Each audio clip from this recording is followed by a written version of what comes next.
Automation है क्या? Automation use कहां पे करते हैं? Automation mean automatic. क्या होता है? ऑटोमेटिक। ऑटोमेटिक का मतलब कि सिर्फ उसको कोई हैंडल करे, वो काम खुद करे। समझ में आ रहा है? जैसे आपका जेसीबी है, एक बंदा हैंडल करता है, उसी जेसीबी मशीन से वो खुदाई भी करता है, लोडिंग अनलोडिंग भी कर देता है। कितना बंदा होता है सिर्फ? पहले जब घर की खुदाई होती थी, यानी नींव डाली जाती थी घरों में, तो 10-10 मजदूर लगा करते थे खुदाई करने के लिए। कोई खुदाई करता था, कोई मिट्टी उठाकर फेंकता था, काफी टाइम लगते थे। पर आज के टाइम में एक बंदा गया, अपना जेसीबी ले गया, खुदाई खुद करेगा, मिट्टी खुद उठाएगा, लोडिंग कर देगा। और जहां 10 दिन का काम है, वहां पे 1 घंटे में ही कंप्लीट करके चला आएगा। तो कि हमारे यहाँ पे फास्ट हुआ और इतने मजदूर की भी जरूरत हमें नहीं पड़ी। वैसे ही आईटी में भी है कि अगर आपकी बड़ी नेटवर्क है तो आपको बड़ी आईटी स्टाफ की जरूरत है। इसी चीज को देखते हुए ऑटोमेशन इंक्लूड कर दिया गया कि अगर आपकी बड़ी भी नेटवर्क है, अगर आईटी स्टाफ कम भी है तो आसानी से उसको क्या कर सके? मैनेज कर सके। समझ में आ रहा है? लेकिन ऑटोमेशन आने के लिए, ऑटोमेशन से काम करने के लिए क्या बता रहे हैं यहाँ पे कि basic understanding of the roles of network. आपको बेसिक अंडरस्टैंडिंग होनी चाहिए। किसके लिए? तो नेटवर्क की रोल्स क्या है, नेटवर्क काम कैसे करता है, नेटवर्क कैसे कनेक्ट होता है, ये बेसिक अंडरस्टैंडिंग होनी चाहिए। अब क्या बता रहा है कि basic understanding of the roles of network infrastructure equipment. Equipment का मतलब यहां पे बात हो रही है डिवाइस की। इंफ्रास्ट्रक्चर का मतलब कि उस कंपनी में, जिस कंपनी में आप वर्क कर रहे हैं, यानी बता रहा है कि आप जिस कंपनी में हैं, जो भी वहां पे डिवाइसेस है, उनकी बेसिक नॉलेज होनी चाहिए कि वो काम कैसे करते हैं। तभी आप क्या कर पाएंगे? मिशन के थ्रू काम कर पाएंगे। क्लियर है? नीचे क्या बता रहे हैं यहाँ पे कि experience with configuring network equipment via command line. अभी तक जो भी आपको एक्सपीरियंस है कॉन्फ़िगरिंग की, नेटवर्क में जो भी आपकी डिवाइसेस लगी, वो सारे के सारे कमांड लाइन करते थे, कमांड के थ्रू करते थे जो भी डिवाइसेस है। फिर क्या बता रहे हैं नीचे का? High level understanding of the usages of script. और आपको स्क्रिप्टिंग भी अच्छी खासी आनी चाहिए। आपको स्क्रिप्टिंग भी अच्छी खासी आनी चाहिए, अंडरस्टैंडिंग होनी चाहिए, तभी आप ऑटोमेशन से काम कर सकते हैं। Understanding of basic IP packet routing concept. और आपको आईपी पैकेट कॉन्सेप्ट भी क्या होनी चाहिए? बेसिक क्लियर होनी चाहिए। राउटिंग क्या होती है, पैकेट्स कैसे जाते हैं, सारे क्लियर होनी चाहिए। ठीक है? जैसे मैंने कल आईपी वर्जन 4 और आईपी वर्जन 6 की कंपैरिजन भी बताई थी। तो एक छोटा सा क्वेश्चन है, आप बता सकते हैं कि आईपी वर्जन 4 में आईपी का हेडर का साइज क्या होता है? अगर आईपी वर्जन 6 की बात की जाए तो 40 हेडर फिक्स है। 40 फिक्स है। हाँ, आईपी वर्जन 6 में आईपी की हेडर कितनी लगती है? अगर आईपी वर्जन 4 की बात की जाए तो 20 से 60 की लगेगी, लेकिन अगर आईपी वर्जन 6 की बात की जाए तो 40 फिक्स है। ठीक है? तो यहाँ पे आपको क्या बता रहा है कि ये सारी इंफॉर्मेशन आपकी क्लियर होनी चाहिए, अंडरस्टैंडिंग होनी चाहिए। क्लियर है? तभी आप ऑटोमेशन से काम कर सकेंगे। क्या क्या बता रहे हैं नीचे? The definition of network management, historical method, past and current challenges.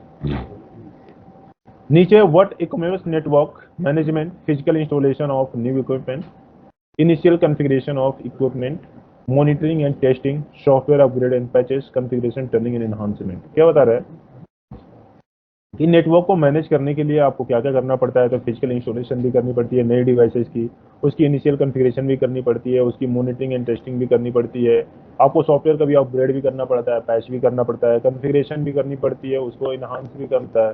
ये सारे नेटवर्क में आप करते हुए आ रहे हैं, है ना? सारे करते हुए आ रहे हैं।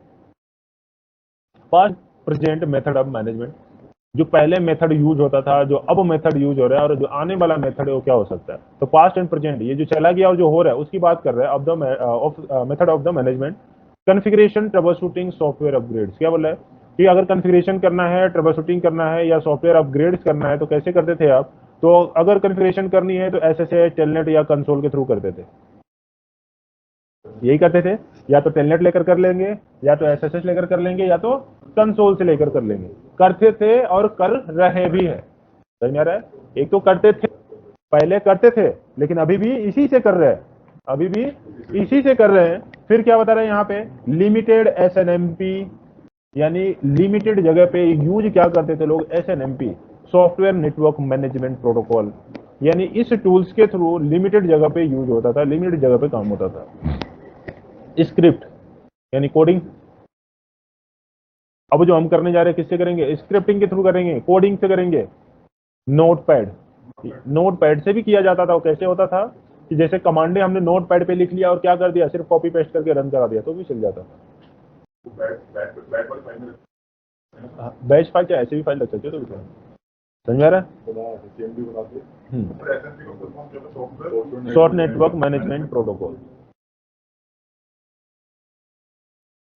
फिर नीचे क्या बता रहे हैं यहाँ पे कि नेटवर्क मॉनिटरिंग, क्या बता रहे हैं यहाँ पे, नेटवर्क मॉनिटरिंग। नेटवर्क मॉनिटरिंग करने के लिए कुछ टूल्स थे जो एसएनएमपी और नेट फ्लो थे। कौन से थे, एसएनएमपी और नेट फ्लो। नीचे क्या लिख रहा है कि challenges with traditional method, large network large IT staff, यानी अगर ट्रेडिशनल मेथड देखा जाए तो कौन सी होती थी कि अगर बड़ी नेटवर्क है तो बड़ी आईटी वाली की रिक्वायरमेंट होनी चाहिए। Frequently require knowledge of multiple network operating system to लाइज एक्सपर्टीज हक्स लर्निंग कर, आपको काफ़ी सारे ऑपरेटिंग सिस्टम की नॉलेज होनी चाहिए अपने नेटवर्क में, आप जिस कंपनी में है। रिक्वायरमेंट कब होती थी मल्टीपल ऑपरेटिंग सिस्टम की, जब हमारे पास बड़ी नेटवर्क अवेलेबल होती थी। समझ में आ रहा है? फिर नीचे क्या बता रहे हैं यहाँ पे, box by box management, Notepad the engineer favourite tool. और क्या माना जाता है कि चाहे कोई भी फील्ड का इंजीनियर हो उसके लिए सबसे ज्यादा बेस्ट जो टूल्स है वो कौन सी है, नोट पैड है। क्यों है, तो इजी टू मेक मिस्टेक और लॉस डॉक्यूमेंट, आसानी से उसके अंदर जो भी प्रॉब्लम है उसकी सोल्यूशन मिलती है। अगर कोई करेक्शन करना है, अगर कुछ भी करना है तो आप आसानी से वहां पे करेक्शन भी कर सकते हैं, कोई प्रॉब्लम नहीं होती। सही में आ रहा है? Goals of automated automation, what can be automated, आपकी गोल्स ऑटोमेशन की क्या है, आप कैसे ऑटोमेशन पे काम कर सकते हैं, ऑटोमेटेड कैसे काम कर सकते हैं। तो क्या क्या है गोल्स, उसको समझते हैं। तो सबसे पहले लिखा है यहाँ पे व्हाट कैन बी ऑटोमेटेड, आप कैसे ऑटोमेटेड बनेंगे, आप कैसे हो सकते हैं। तो goals of network automation, use box by box management model, eliminated repetitive task, standardise software types of produce, identify golden image, standard update procedure, utility script and tools to perform mass upgrades changes, apply consistent policy across the network, reduce time spent troubleshooting। सबसे important line है reduce time expand troubleshooting, यानी अगर हम कोई भी automation से काम नहीं कर रहे हैं तो कोई भी ट्रबल शूटिंग करनी है या कुछ भी करनी है तो हमें काफी टाइम स्पेंड करनी पड़ती है, या अगर हमें कॉन्फ़िगरेशन करनी है तो भी काफी टाइम लगानी पड़ेगी। अगर मैंने कहा कि एक राउटर आपके पास फ्रेश है और बाय सब कुछ कॉन्फ़िगर हमें कल करके आपको देना है, नया राउटर है, नई कॉन्फ़िगरेशन है, आपसे बोला गया कि कल मुझे ये रेडी चाहिए, शाम को बोला गया कि कल मुझे सुबह में रेडी चाहिए, तो या तो आप रुक कर कॉन्फ़िगर करो सारा, या तो ऑटोमेशन के थ्रू कर लो।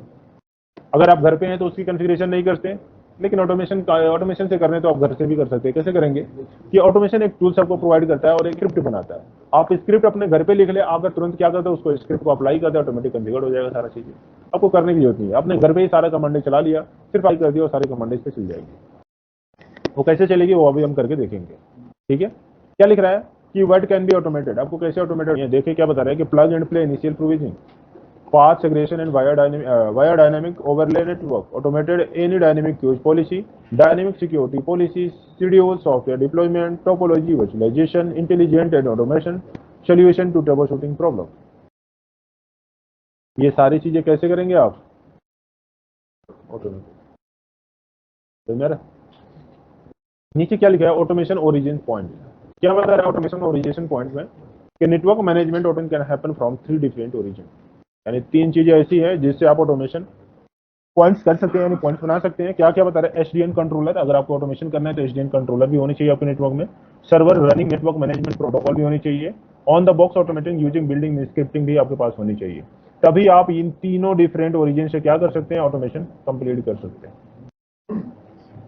पहला एपिक, एक हार्डवेयर है जिसके अंदर एप्लीकेशन रन होते हैं। ये एनसिबल एक टूल है जिसके थ्रू हम मॉनिटरिंग करते हैं। टीसीएल एक स्क्रिप्टिंग का टूल है जिसके अंदर हम स्क्रिप्टिंग टाइप करते हैं। सही में आ रहा है?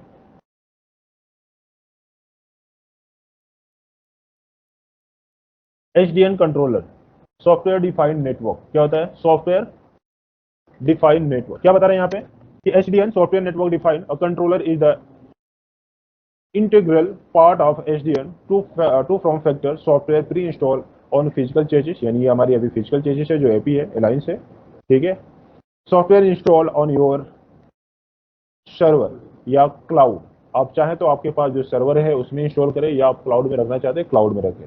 Example for Cisco SDN controller, यानी यही वो आपकी सर्वर होगी जो सिस्को की होगी, सिस्को ACI और क्या लिखा है यहाँ पे APIC।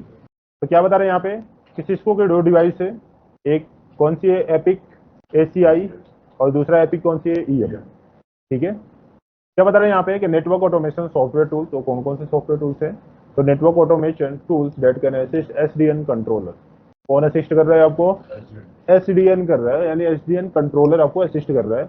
और उस कंट्रोलर के अंदर क्या क्या हम रख सकते हैं, तो एनसिबल, सेफ, पपेट एंड अदर काफी सारे एप्लीकेशन है जो इसके अंदर हम रख सकते हैं।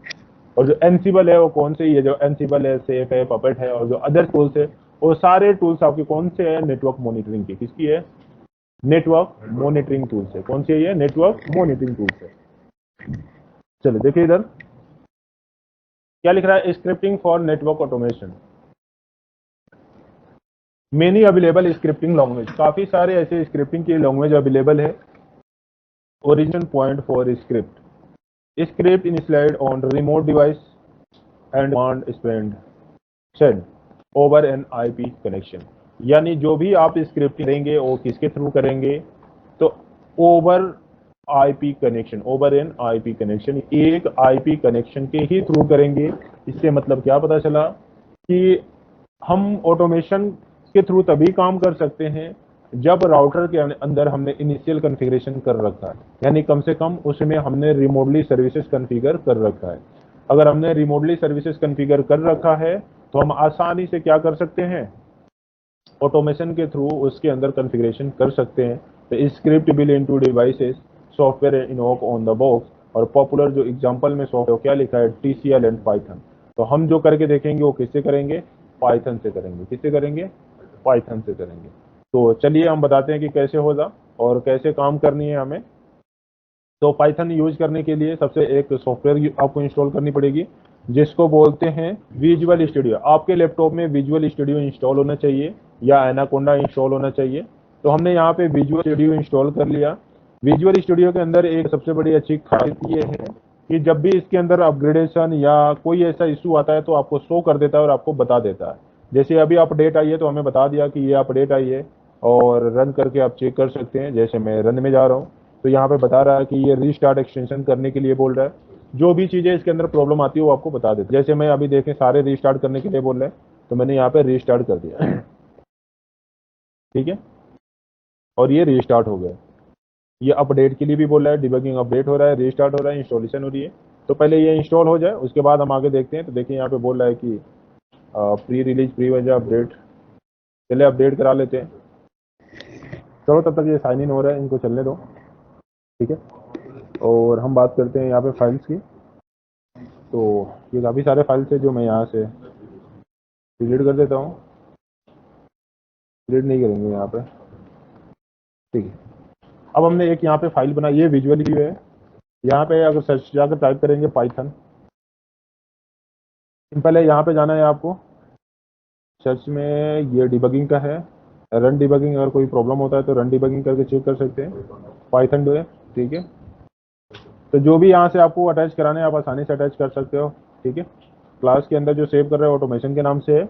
डबल क्लिक करूंगा मैं, ये पूछेगा कहाँ पे ओपन करना है, मैंने कहा विजुअल स्टूडियो के अंदर, और यहाँ पे मुझे एक सारी कोडिंग लिखी हुई मिल गई, ठीक है। सबसे पहले इंपोर्ट, और क्या इंपोर्ट करना है, पास, यानी कौन सी गेट को पास करना है, तो टेलनेट लिव के थ्रू। किसके थ्रू, टेलनेट लिव, यानी अभी हम जो एक्सेस लेंगे वो किसके थ्रू लेंगे, टेलनेट के थ्रू। तो फिजिकल एक्सेस लूँ या वर्चुअल, आप बताओ, जैसे बताओ। सर फिजिकल पे देखना है तो फिजिकल पे भी देख सकते हो, और दोनों देखना है तो दोनों भी देख सकते हो। बहुत चला, दोनों दिखा दो रहा है ठीक है। देखो घर पे प्रैक्टिस करना है तो आपको फिर GNS थ्रू यूज करना पड़ेगा, ठीक है। हमने एक यहाँ पे GNS ओपन कर लिया और एक राउटर ले लेते क्योंकि इसी राउटर को एक्सेस करेंगे अपने फिजिकल पीसी से, ठीक है। अब ये तो वर्चुअली है, पर इस राउटर को फिजिकली एक्सेस करना है तो क्या करना पड़ेगा, आपको क्लाउड से ऐड करना पड़ेगा। किससे ऐड करना पड़ेगा, तो हमने क्लाउड ऑटोमेशन के नाम से एक बना रखा है, इसको डिलीट कर देता हूँ, ये आप खुद बना सकते हो, ठीक है। कैसे बनेगा, तो कुछ भी नहीं करना है, एडिट पे जाना, प्रेफरेंस पे आ जाना, ठीक है। तो यहाँ पे क्लाउड नोड से दिखेंगे, इस पे क्लिक करना, देन न्यू पे क्लिक करना, और यहाँ पे जो भी नाम देना हो आप दे देना। तो मैंने यहाँ पे लिख दिया ऑटोमेशन, ठीक है। उसके बाद फिनिश कर दिया। एडिट पे आनी है, एडिट पे आने के बाद यहाँ पे आपके सिस्टम के अंदर जितने इंटरफेसेस होंगे वो शो करेंगे, इस पे क्लिक कर लेना और इस पे क्लिक करना। जितने इंटरफेस होंगे कहाँ पे, तो विंडो आर और ncpa.cpl के यहाँ पे चेक करना, यहाँ पे जो भी इंटरफेस सारा यहाँ पे शो कर रहा है, देखो जी के अंदर शो कर। तो यहाँ पे एक हमने ऑटोमेशन के नाम से ड्राइवर इंस्टॉल कर रखे हैं, वो लूपबैक ड्राइवर है। कौन सा है वो, लूपबैक। तो आप अपने पीसी में लूपबैक ड्राइवर जैसे कैसे क्रिएट करोगे, देखो यहाँ पे लिखा हुआ है लूपबैक, माइक्रोसॉफ्ट लूपबैक ड्राइवर है। आप अपने पीसी में कैसे करोगे, क्योंकि आपके पीसी में तो होगा नहीं। सिंपल है, विंडो आर प्रेस करना और टाइप करना यहाँ पे mgmt.msc यानी डिवाइस मैनेजर में जाना। यहाँ पे नेटवर्क एडेप्टर होगा, सिर्फ इस पे क्लिक कर लेना, एक्शन में जाना और किस पे क्लिक करनी है, एड लेगेसी हार्डवेयर पे। किस पे क्लिक करनी है, एड लेगेसी हार्डवेयर, और उसके बाद क्लिक करनी है नेक्स्ट पे, देन मैनुअली पे क्लिक करनी है, यानी install the hardware that I manually select from a list advice, इस पे क्लिक करनी है। स्क्रॉल डाउन करके नीचे आनी है आपको और लिखा हुआ मिलेगा नेटवर्क एडेप्टर, इस पे क्लिक करनी है, फिर नेक्स्ट करनी है और थोड़ी सी करनी है। नीचे स्क्रॉल डाउन करके माइक्रोसॉफ्ट पे आनी है, सिर्फ माइक्रोसॉफ्ट पे, इधर स्क्रॉल डाउन करके आपको लूप बैक वाले पे आनी है और देन क्या करनी है, next next next then finish. और ये आपका डेवलपर कहाँ पे आ जाएगा, यहाँ पे। जैसे देखो हमने यहाँ पे दो बना रखे हैं, कि ये भी लूप बैक का है और ये भी लूप बैक, तो इसको मैं हटा ही देता हूँ। इसको हटाने के लिए फिर कहाँ करना पड़ेगा हमें, कहाँ पे जानी है, देव मैनेजमेंट खोलो यहाँ पे, डिवाइस मैनेजर, ठीक है। डिवाइस मैनेजर में जाने के बाद कहाँ पे जानी है, नेटवर्क अडेप्टर, और देखो यहाँ पे लूप बैक 3 होगा। लूप बैक ये पहला है, लूप बैक ये दूसरा है। इसको क्या कर दो यहाँ से अनइंस्टॉल। जैसे यहाँ से हमने अनइंस्टॉल मारा, अब आकर चेक करो यहाँ पे लूप बैक 3 वाला नहीं है, चला गया ना वो, तो ऑटोमेशन वाला है। अभी इसी को वहाँ पे कनेक्ट करना है। सिंपल क्या करनी है आपको, इस पे आनी है, अब देखो सिर्फ ऑटोमेशन है, इस पे क्लिक कर देनी है, ठीक है। क्लिक करने के बाद ऐड पे क्लिक करनी है, ऑटोमेशन यहाँ पे आ जाएगा, देन ओके पे क्लिक कर लेनी है, फिर इसको अप्लाई और फिर इसको ओके कर देनी है, ठीक है। अब इसका करनी है, यहाँ पे क्लिक करनी है, आपको ऑटोमेशन वाला क्लाउड यहाँ पे दिख जाएगा और देन इसको ड्रैग एंड ड्रॉप करके यहाँ पे लेकर आ जानी है। इसको मैंने इंटरफेस दिया था ऑटोमेशन वाला ना, केबल पे लेनी है और केबल कनेक्ट करनी है यहाँ पे, और केबल किससे कनेक्ट कर देनी है, ऑटोमेशन से। कनेक्ट हो गया। उसके बाद क्या करनी है आपको, राउटर पे जाना, राउटर की कॉन्फ़िगरेशन करनी है। क्या कॉन्फ़िगरेशन करनी है, तो रिमोटली। तो राउटर को एक बार यहाँ पे स्टार्ट करेंगे, राउटर स्टार्ट हुआ, राउटर पर डबल क्लिक करेंगे, आपको कंसोल मिल जाएगा। फॉन्ट की साइज थोड़ी सी बढ़ा लेंगे,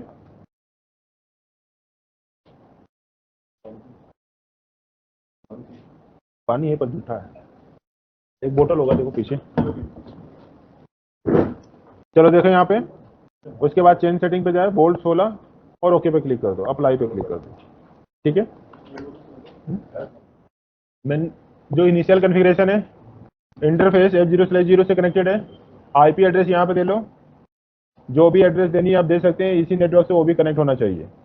आईपी असाइन कर दिया, फिर उसके बाद इनेबल पे पासवर्ड लगाना मैंडेटरी होता है, तो इनेबल पे पासवर्ड लगा दिया। यूजर नेम भी बनाना मैंडेटरी होता है, जैसे मैंने यहाँ पे लिखा यूजर नेम CCNA और पासवर्ड लगा दिया हमने सिस्को, ठीक है। तो उसके बाद लाइन कंसोल के अंदर जाओगे, 0 देन टाइप करनी है आपको पासवर्ड, और पासवर्ड क्या दे देनी है, सिस्को। उसके बाद क्या टाइप करनी है यहाँ पे, लॉग इन लोकल और एग्जिट आ जानी है, ठीक है। सिर्फ हमने क्या किया, सेव कर लेनी है। इनिशियल कॉन्फ़िगरेशन किया, बेसिक कॉन्फ़िगरेशन किया, बाकी हमने कुछ नहीं किया। कंसोल पे भी जाने की जरूरत नहीं थी हमें, हमें दूसरी कॉन्फ़िगरेशन करनी थी। यहाँ पे लाइन VTY कॉन्फ़िगर करना था, क्या करना था, लाइन VTY, और 02 हमने क्या कर दिया, 4। अब यहाँ पे क्या टाइप करनी है, पासवर्ड, और पासवर्ड क्या दे दिया, सिस्को। फिर लिखनी है यहाँ पे लॉग इन लोकल, और फिर यहाँ से एग्जिट आनी है, फिर से एग्जिट आनी है, और फिर यहाँ पे क्या कर लेनी है आपको, सेव। यानी हमने रिमोटली सर्विसेज यहाँ पे क्या कर दिया, इनेबल कर दिया, यानी कनेक्ट कर दिया। अब इसको सिर्फ मिनिमाइज करनी है, बाकी हमने कोई भी कॉन्फ़िगरेशन नहीं किया। सही में आ गया। विजुअल स्टूडियो के अंदर आनी है, आपने कमांड क्या लिखा है इसको समझे। हमने क्या लिखा है, होस्ट नेम, तो हमने होस्ट किसको माना है, राउटर को। किसको, क्योंकि ये आईपी किसकी है, राउटर की। ये तभी यहाँ पे काम करेगा, उससे पहले आप क्या करेंगे, ncpa.cpl ओपन करेंगे।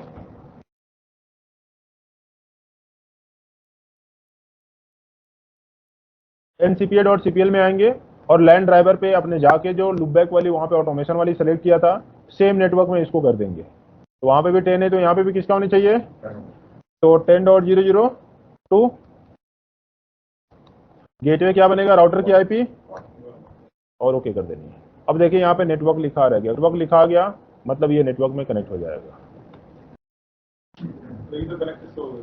ये इस वाले राउटर से कनेक्ट हुआ है, हाँ ये किससे कनेक्ट हुआ है, जीएनएस से कनेक्ट हो गया। समझ में आ गया। अब हम अपने फिजिकल से पिंग कराकर दिखाते हैं, देखो CMD, और किसको पिंग करूंगा मैं, राउटर को। तो पिंग 10.0.0.1 रिप्लाई दे रहा है, और रिप्लाई ये कौन दे रहा है, राउटर। कौन सा राउटर रिप्लाई दे रहा है हमें, जो जीएनएस वाला है। अब जीएनएस से हम पिंग करके देखते हैं अपने पीसी को कि मेरा पीसी रिप्लाई दे रहा है कि नहीं जीएनएस को। तो आ जाओ राउटर ओपन करो, टाइप करो यहाँ पे पिंग, आईपी क्या है पीसी की आपकी 10.0.0.2, और देखो रिप्लाई मिल रहा है, मिल रहा है ना रिप्लाई। इसका मतलब हमारी रीचेबिलिटी है कहाँ से, फिजिकल पीसी से वर्चुअल के पीसी जीएनएस तक। क्लियर है। हमने कोड क्या लिखा है, होस्ट नेम यानी राउटर का आईपी एड्रेस, इनपुट क्या दिया है हमने कि जब होस्ट नेम को ये फैच करे, जब कनेक्ट करे, तो हमसे क्या पूछा जाए, type the telnet user name, यानी जो आपने टेलनेट के लिए यूजर नेम कॉन्फ़िगर किया वो बताए। उसके बाद फिर हमसे गेट पास यानी पासवर्ड आ जाए, फिर उसके बाद टेलनेट लीव यानी होस्ट को आइडेंटिफाई करे, फिर यूजर नेम मैच करे, फिर पासवर्ड को रीड करे, राइट करे, और उसके बाद रीड राइट करने के बाद कहाँ पे आ जाएगा वो, यूजर मोड पे। किस मोड पे आएगा वो, यूजर मोड पे आते ही कमांड क्या चलेगा, अपने आप इनेबल, और उसके बाद इनेबल का पासवर्ड हमने क्या दिया था, सिस को, अपने आप सब कमांड चलेंगी। उसके बाद फिर कॉन्फ़िग टी चलेगा, फिर होस्ट का नेम क्या कर दिया जाएगा, टेस्ट, अभी क्या है R1, इंटरफेस F0/1 पे जाया जाएगा, उस पे आईपी एड्रेस ये चलाई जाएगी। उसके बाद नो शटडाउन की कमांड चल जाएगी, एक लूपबैक 0 क्रिएट किया जाएगा, उस पे आईपी एड्रेस ये दिया जाएगा, 1 क्रिएट किया जाएगा, ये दिया जाएगा 2, और ऐसे करते करते कितनी लूपबैक क्रिएटेड है, 4। उसके बाद यहाँ पे रीप राउटिंग भी कराया जाएगा, वर्जन 2 होगा। नेटवर्क और वर्जन 2 में 2 एडवर्टाइज कराई जाएगी, राउटर EIGRP भी चलेगा जिसमें भी 2 नेटवर्क एडवर्टाइज कर दिया जाएगा, और DHCP भी कॉन्फ़िगर कर दिया जाएगा, और DHCP में ये नेटवर्क एडवर्टाइज कर दिया जाएगा। सारी कमांडें हमने इसमें लिख रखी है, और ये 1 मिनट भी नहीं लगेगा, और सारा कमांडें किसमें चल जाएगी, राउटर में। देखिए कैसे करनी है, सिर्फ हमने क्या कर दिया, रन। हाँ ये लिख के रखना पड़ेगा आपको, सेव करके रखना है, ठीक है। जैसे मैंने रन पे क्लिक किया, क्या पूछ रहा है, type the telnet user name. तो यूजर नेम क्या बनाया था, CCN ने, पासवर्ड क्या दिया था, सिस को। लो जी सारी कॉन्फ़िगरेशन हो गई, किसके अंदर, राउटर के अंदर। चेक कर लो, होस्ट नेम क्या था अभी, R1, देखो क्या लिख के आ गया, चेक करो, शो आईपी, सारी कॉन्फ़िगरेशन हो गई, जो जो वहां पे हमने लिख रखा था।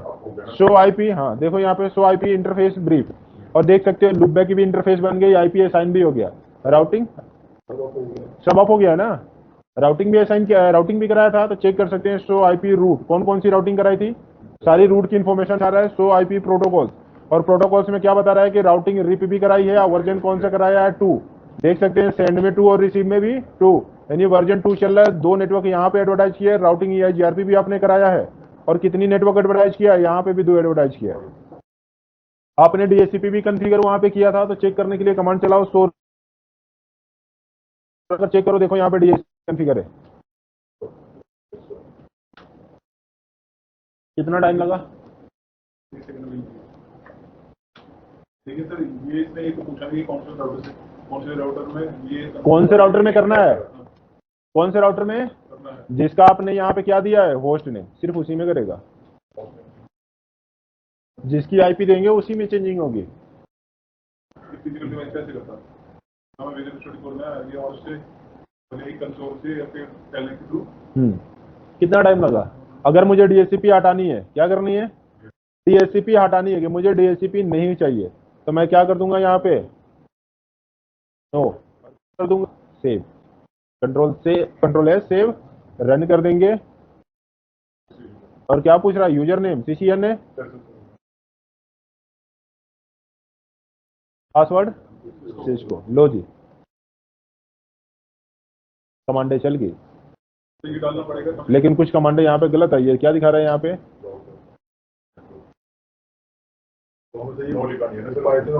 फिर हमने क्या कमांड, हाँ पाइथन चाहिए, हाँ। और यहाँ पे देखें चल गया ना कमांड यहाँ पे, शो क्लिक करे डीएचसीपी कॉन्फ़िगर है, यहाँ पे हट गया ना सारी। लो जी देखो डीएचसीपी है। सर उसमें एक में नो लिखेंगे तो सब हट जाएगा। एक में नो लिखने का मतलब क्या हुआ कि आपने डीएचसीपी को हटा दिया ना, तो कमांड ये भी तो इसके साथ साथ है। हाँ वो भी तो बोल रहा है जब आपने नो डीएचसीपी कर दिया तो ये कमांड चाहिए नहीं, काम खत्म। अगर चाहते हैं कि ये कमांड वहां पे न चले तो यहाँ पे आप हैज लगा दे। क्या लगा दे? हैज। जिसको चाहते हैं कि न चले, जैसे मैं चाहता हूँ ये कमांडे न चले, यानी ये कमांडे रहते हुए भी वहां पे रन रहे, तो जिसको जिसको चाहते हैं कि रन ना करे वहां पे क्या लगा दे? हैज लगा दे। अब देखो मैं यहाँ पे आईपी डीएचसीपी सेव कर लिया, पर अभी नेटवर्क नहीं असाइन कर रहा हूँ, मैं रन करा रहा हूँ।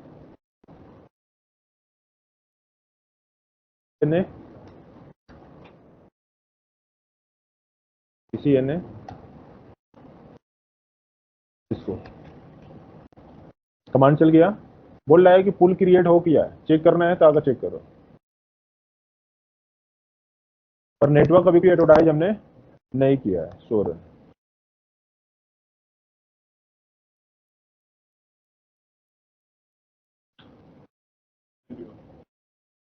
ऐसे कैसे नहीं दिखाएगा? पुल क्रिएट हो गया है ना।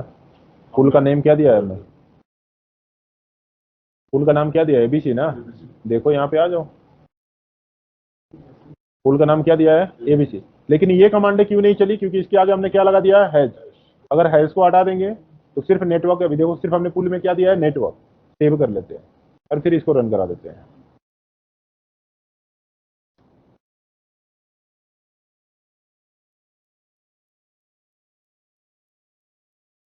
चल गया?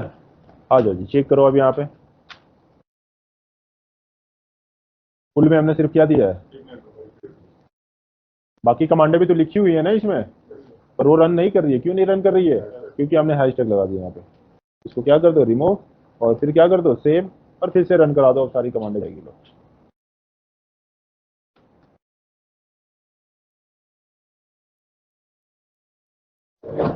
अब आकर चेक करो राउटर के अंदर।